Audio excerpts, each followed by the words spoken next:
Got it. Hi, I am Donna McDonald from the Institute of Gerontology at Wayne State University, and I'd like to welcome you to this educational series of videos created to help you on your journey in caregiving, whether you are a professional caregiver or a home caregiver. These videos were made possible by a grant called Functional Aging and Mindfulness for Seniors. The program today is Social Engagement and its Benefits. The presenter is Dana Rizzo. She is a well-seasoned RN, hospital-based, home care-based, and now senior living-based. Please give a warm welcome to Dana Rizzo. Hello, everyone. Good afternoon. It's very nice to see you here. And I believe in social engagement and its benefits. I have seen it in the course of my long nursing career over 35 years that the more socially engaged and active that we are, our life really is very positive and we age with grace. So here we go. We know that older Americans, and reading and studying all of the research, they're experiencing delayed aging, and this is a good thing. And it means better health. So delayed aging means better health. And the US life expectancy has lengthened significantly over the last 60 years. But at least part of the gains in life expectancy may be due to a change in the rate of biological aging, rather than simply keeping very sick people alive for longer. According to the University of South Carolina and Yale University researchers. So that's the wonderful news, is that not only are we living longer, but we're living better lives, have better health, and we're really postponing getting sick until much, much later. So biological aging has changed for Americans, and that's the good news. Active social engagement and health outcomes. We know that actively being socially engaged has been shown to be associated with better health outcomes across a number of studies in the US and across Europe. The many studies on social engagement, though, have been very inconsistent with their definition and terminologies for social engagement. But the one definition we came up with that is really the most comprehensive and I think covers it all is this. All studies considered social engagement as described as social participation, involvement in activities with a social element, getting involved in social network. For example, the number of contacts with friends, relatives, and memberships of groups and organizations. And other studies really focused on social support, like the level of instrumental assistance that you needed and emotional help available to the individual. And a level of instrumental help means assistance with things like banking, driving, going shopping. That's instrumental. And emotional help has to do with having people to discuss feelings of anxiety or depression or loneliness with. So we're all doing much better in those areas for social engagement. A lot of people are taking advantage and they're going out on picnics and outings and field trips. And you can get these activities through your community centers, through the YMCA, through all kinds of opportunities that are out there.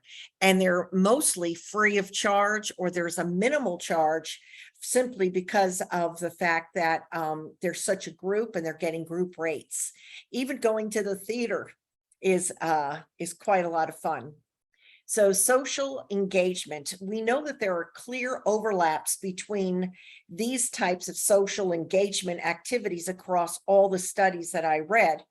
For example, people attend church services, but going to a church service not only has a religious benefit, but it also has a social activity element, because you get to see friends in the parish that or in the temple that you attend. And this helps us to stimulate and keep in contact with those close people.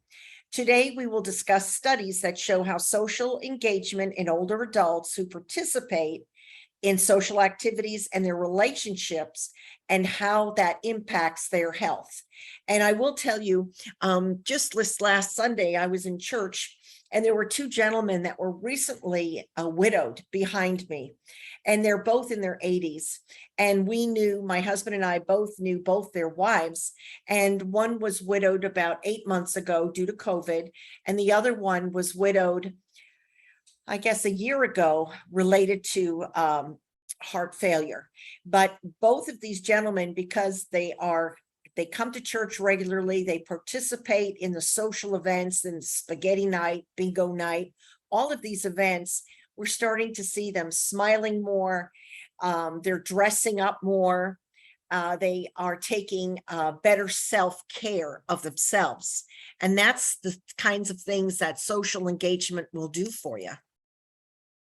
Social engagement and mortality.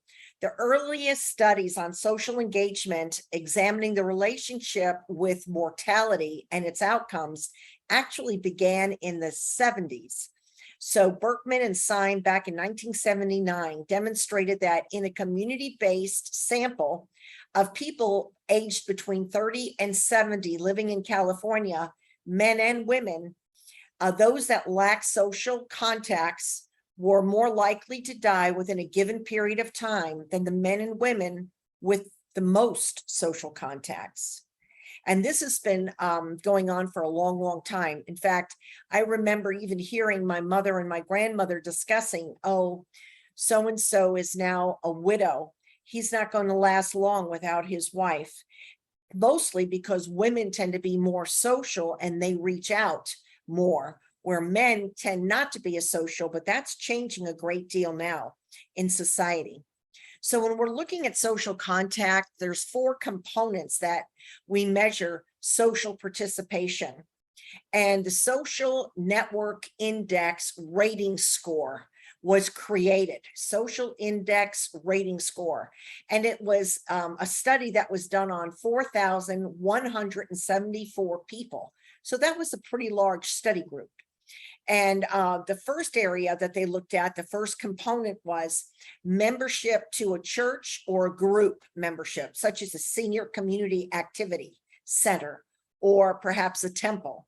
Second component, their social networks. What was their marital status? What were their contacts with friends and relatives? Did they reach out to friends and relatives? The third component is behavioral risk factors. Did they smoke? Was there obesity? Was there lack of physical activity? Did they eat breakfast or did they deny themselves breakfast? Did they not eat lunch? Were they not taking care of themselves physically? That's behavioral risk factors. Then, of course, we have psychological risk factors, which is the fourth component. Psychological risk factors dealt with being evaluated for depression, anxiety, and what their perceived health status was. So they were asking them, how do you see your health? If a lot of them said, of the 4,174, those that said, I am sickly, I have all these ailments, I can't walk, I can't go out. Those people that they found that had the lowest social index scores had a 50% greater risk of dying, 50% greater risk for mortality or dying. So it's very important to make sure that you are involved in at least these 4 components: membership to a church or a group membership, social networks, behavioral risk factors. If you're smoking, you've got to stop smoking. Try to get your weight under control, stay physically active, and eat breakfast, lunch, and dinner. Psychological risk factors, if you suffer from depression or anxiety, and sometimes those are side effects of medications we take, it's very important that you speak to a healthcare provider who can help you with that, because we want a high social index score because we don't want to die early. Benefits of social engagement include, as seniors age, there is a lack of connection with others and a diminishing social life. This can lead to depression and many health problems. And This occurs because I think many seniors, years ago, some seniors didn't even drive. So if they had a spouse who drove them everywhere and that spouse died, they were kind of isolated because they couldn't get out as much. But all of those things are changing now. There's illnesses that have been linked to a lack of social engagement, such as high blood pressure, self-neglect, depression, anxiety, insomnia, dementia, failure to thrive, weight loss, skin breakdown, muscle shrinking. It's called muscle atrophy, where the muscle shrinks because you're not using it, and chronic inflammation. Studies show adults that maintain an active and independent lifestyle gain benefits that boost their physical health, emotional health, cognitive health, and they remain independent for much longer. We do not have control over aging. Aging happens to all of us, but we do have a say in how we live our lives and the best quality that we have. So it's important to remember that one of the ladies that I worked with in senior living, this woman was widowed for about 10 years. She was a failure to thrive. She had gone from 150 pounds down to 100. She was living in a home that was half burnt down. There had been a fire and the far end of the house had caught fire, and she was living in the other end of the house in a bedroom and in a kitchen and a bathroom. And a neighbor, actually, she used to go for one meal a day. It was self-neglect. She had tremendous weight loss. Her skin was broken down. She had sores because she had nutritional imbalance. And she was extremely weak. She couldn't sleep well. And she was depressed. And she used to walk, though, about a block down to the Old Brogue, which is a little Irish pub that served dinner. And that was a favorite place that she and her husband used to go to. So every night she would take herself down to the little pub and she would have her one meal a day. And the owner of the pub took personal interest in her and knew her husband and knew the family. And he called me and asked for my help. Well, I have to tell you, after she moved into our adult center, assisted living center, and this woman today is up to 120 pounds. Whenever you see her, she has a smile ear to ear. She has her hair done every week or every month in the salon. She has manicures and pedicures. She always has her lipstick on. And this woman went from failure to thrive to really thriving and enjoying life. So that was, and that's happened more and more. And during COVID, we saw a lot of people feeling very isolated and having some symptoms of anxiety and depression. I think all of us experienced some of that, but with the help of friends and healthcare professionals and the clergy, your temple or your church, all of those people are there to help you. You just have to let them know that you need help. How social engagement benefits aging adults? Well, we know that there's a tremendous benefit of psychological health. Seniors who are socially engaged benefit from a bigger sense of belonging. They have higher levels of self-esteem. They create lasting bonds and friendships. And they engage with others, whether it be with golfing, gardening, music, painting, playing cards, bingo, Scrabble, whatever. But we know that every time we engage socially with a person and we engage in a conversation, that is firing up our neurons in our brains, because we have to stay engaged to that conversation and we have to think on our feet. And it's keeping us psychologically healthy, cognitively healthy, and physically healthy. There's also less depression and anxiety found in all of the studies in Europe and in the US in seniors who connect and regularly socialize. So going to the YMCA, going to a senior center in your community every day, that's important. Physical health. When you're socially engaged, you get physically healthier. We know that there's exercise that classes, and these group classes, yoga classes, Tai Chi, not only do they improve your physical health and your muscle strength and your core strength, but they also help your emotional health.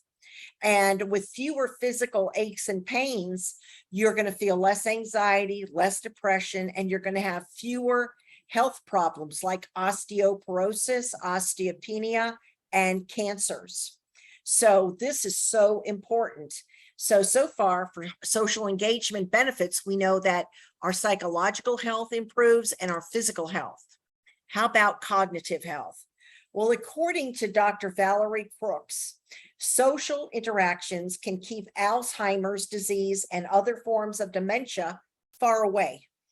We can postpone, if we have a genetic predisposition for Alzheimer's or dementia, we can postpone the onset of many of these illnesses. When we engage with someone else, we have to think about how to respond, and that stimulates the brain and all those little neurons in our brains. It has been shown in studies that seniors with a large social network of friends and families are less likely to develop dementia and depression. They also are more likely to participate in physical activities, which also reduces the risk for dementia and other illnesses. Now, cognitive health. It's important that cognitive health, many people think, oh, I'm not one for these clubs and for these groups. But, you know, at the community centers, they often offer lunch, breakfast and lunch. And they're often free for people over the age of 65, or there might be a minimal charge of $4 a meal. But do you know, I work with a community center, and every month I give a program there in person. And I have found that people sit with different groups and they have tables of 6. And each week, some of these people switch around tables so that they get to meet all of the people in that community center. And they laugh, they joke, they have a meal together.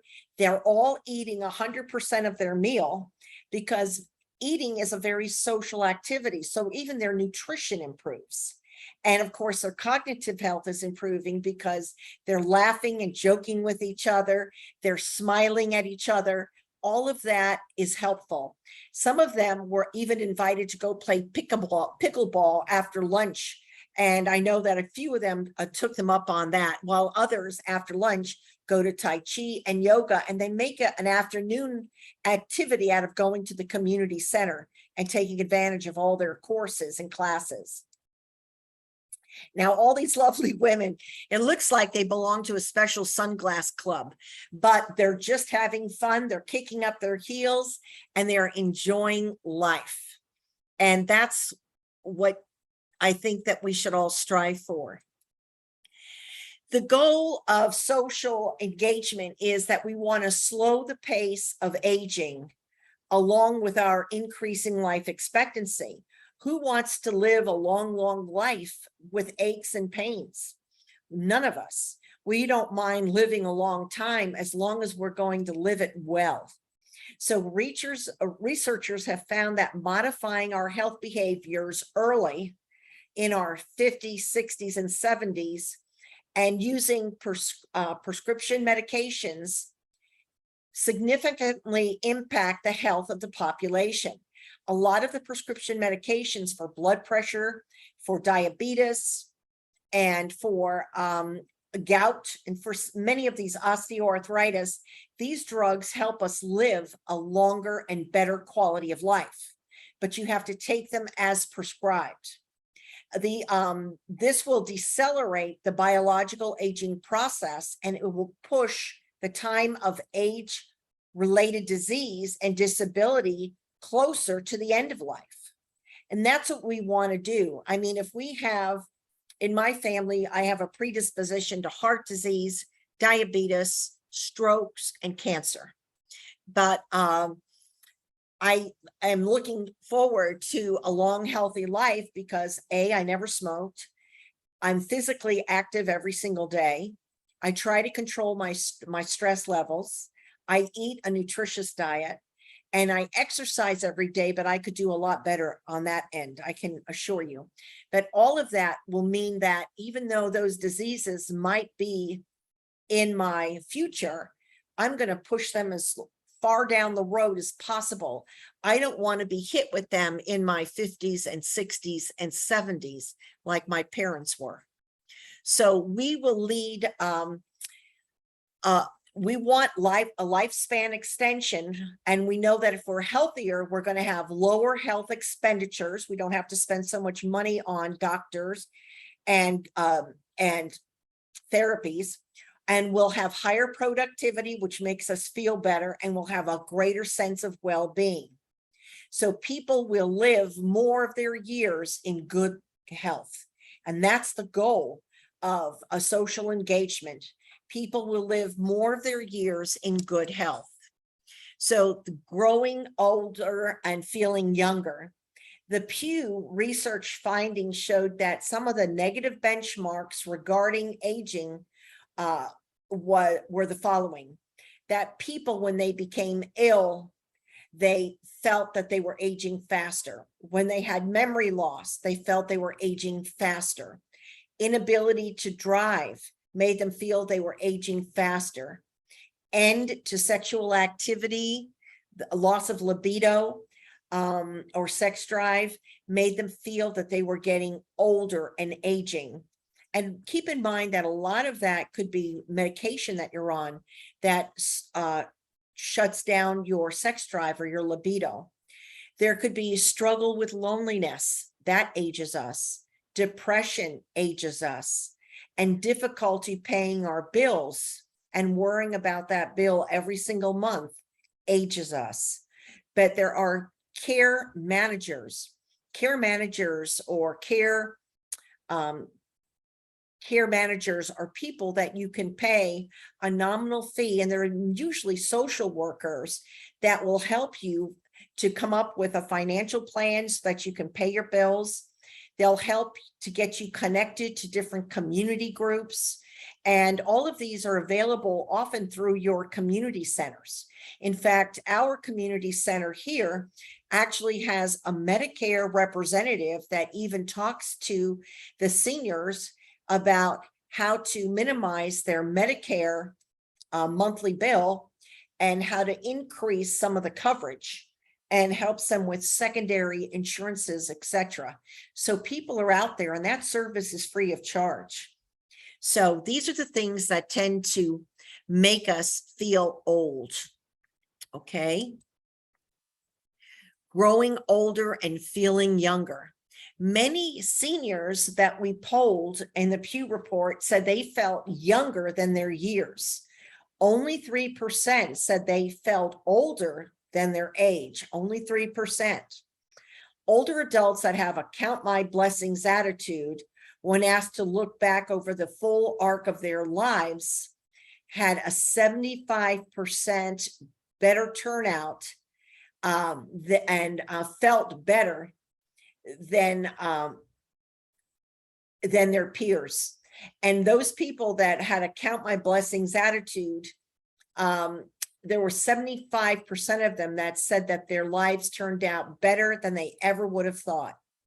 Only 5% said that their lives turned out worse than they expected. And of these two groups, we know that the group that will thrive and enjoy life to the fullest will be the 75%, okay, that look at their glass as half full, not half empty. And there's no time for ageism. Here we've got two on a moped and they're having fun, but they're on a moped and they're taking care of themselves, lots of self-care. They're using helmets and they're having some fun. The upside of getting older, in a lot of these reports, people said that they enjoyed much more time with their family. They enjoyed more time with their doing hobbies. They had more financial security than they thought they would. They feel less stressed because they're retired. They have more time to travel and have fun. They have more time for volunteer work. And this all adds up to the golden years and better well-being. And all of these things are just fabulous with social engagement. Every one of these things makes us feel better and younger. And in these classes that they offer, I'm amazed at how many men and women come together for the Tai Chi, the yoga, the mindfulness classes, all of those things. And if you sometimes are having a bad day, what I often do is I practice mindfulness, and I find one thing in my day that is really fabulous. And it could be perhaps I had a phone call with my daughter or a phone call with my son, or maybe I just got to spend an extra 5 minutes petting my dog. But I practice mindfulness and I just focus on that one thing that made me so happy for the day. And then I find the other things, the small annoyances that caused a little distress, they go away and they don't seem as important anymore. Family time elevates our moods and our outlook on life. There's nothing like spending time with a younger person to make you realize that life is good. In summary, the research supports that social engagement is the key to keeping us active, social, and happy. Staying involved in your church's Season of Wellness program is a great start. This is one of the churches I'm affiliated with. They call their program, it's a monthly program, Seasons of Wellness. And they've got about 80 to 90 people that come together once a month for a breakfast or a lunch. And we come together once a month for a health talk on Zoom. And they just have a lot of fun laughing and talking. Attending social events are key to having fun and laughing. Laughing has always been known to be the best medicine. Seeking out your community groups, your exercise programs, your YMCA, and your senior centers is important. They all have programs that you can also Zoom if you have difficulty driving to the centers or you're afraid of COVID. They will actually have the programs on Zoom, a virtual platform. All of these programs bring people together for meals, activities, and health talks, and that all counts for socialization. Stay active and look for new friends every single day. And I want to thank you very much for being with us today. And this is Dana Rizzo, registered nurse at Wayne State University. Bye-bye.